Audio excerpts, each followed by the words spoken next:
Hey, welcome back to my channel. It's Lisa, and we are working again on some mixed media cards.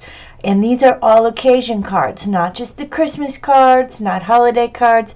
Here today we're going to work on a birthday card. So I am using this stamp. It is by Tim Holtz. I will link it below. I believe it's called Party Hat.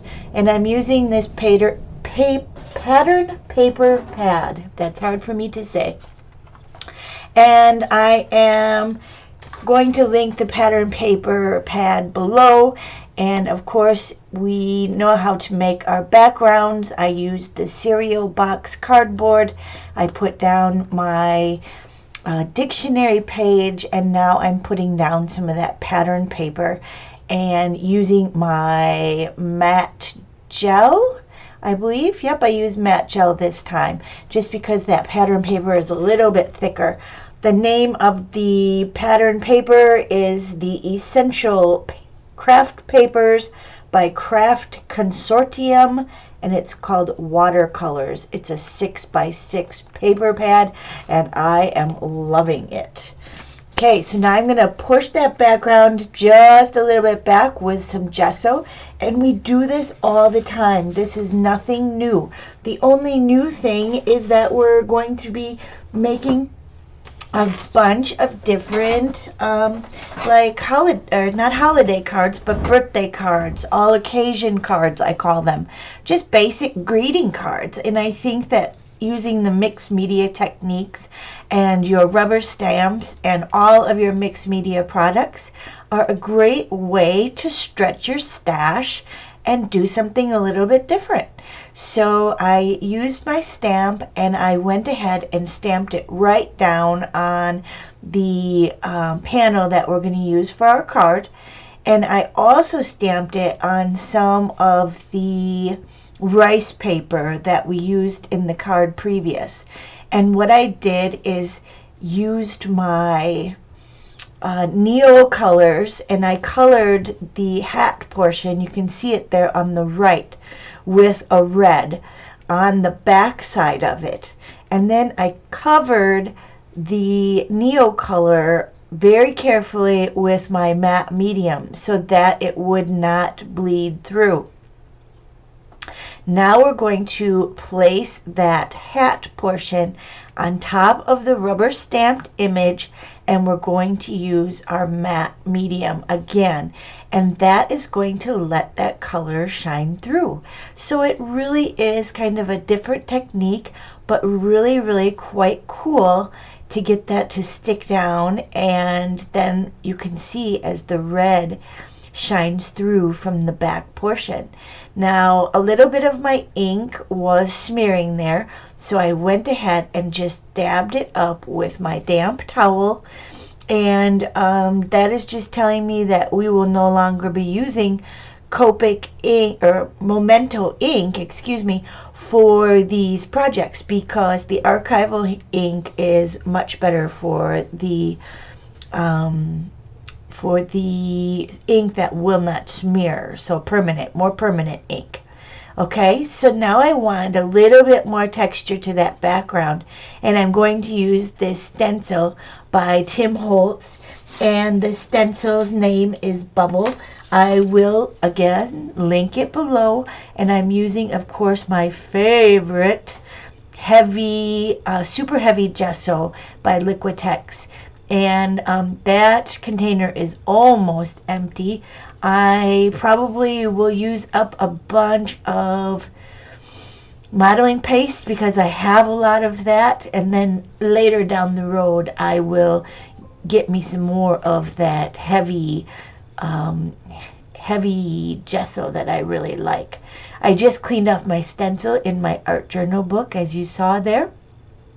And now I need to let this stenciling dry, because look at all of that great texture. Love it. So now I wanted to put down that little tag on top of the party hat.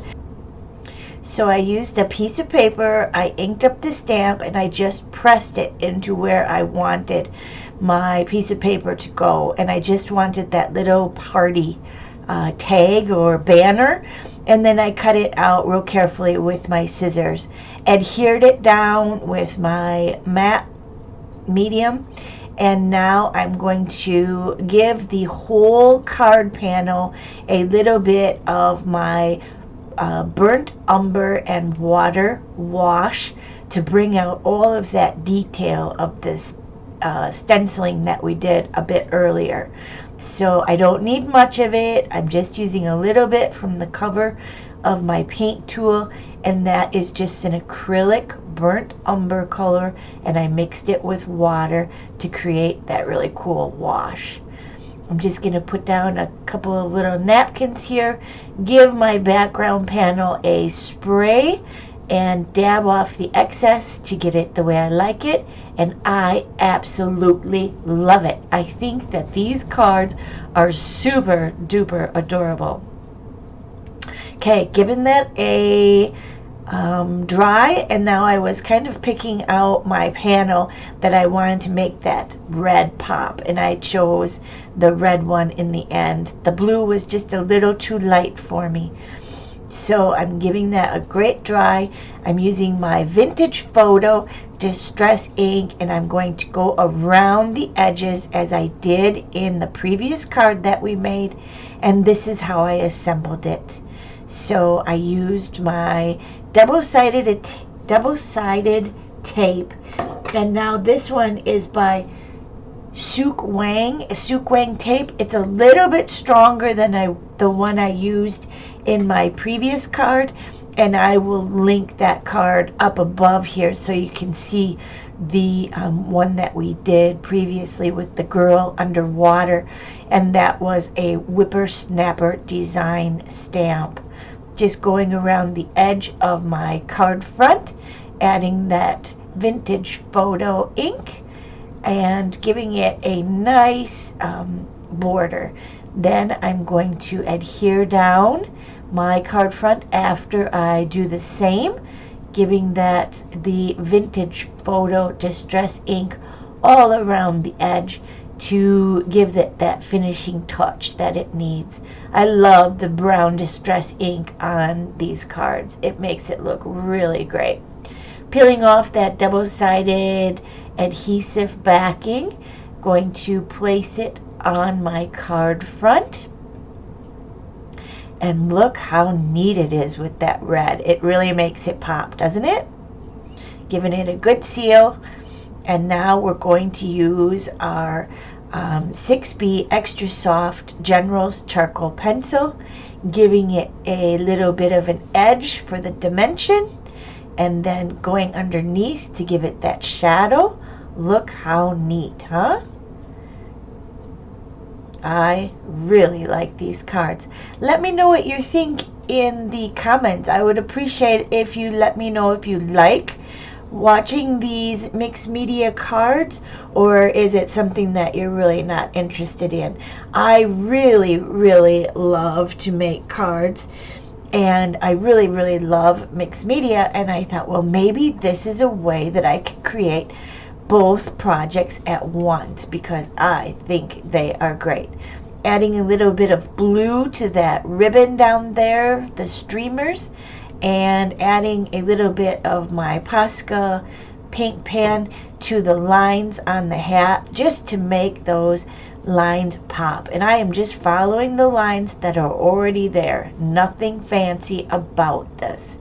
Be sure to comment, subscribe, and give it a like, and we will keep going with these mixed media cards again next week. Let me know what you think. I think they're super cute. And here's the other one also. I wanted to show you them side by side, and like I said, I will link the other video above for you. Here's the two for next time. Talk to you soon. Thanks.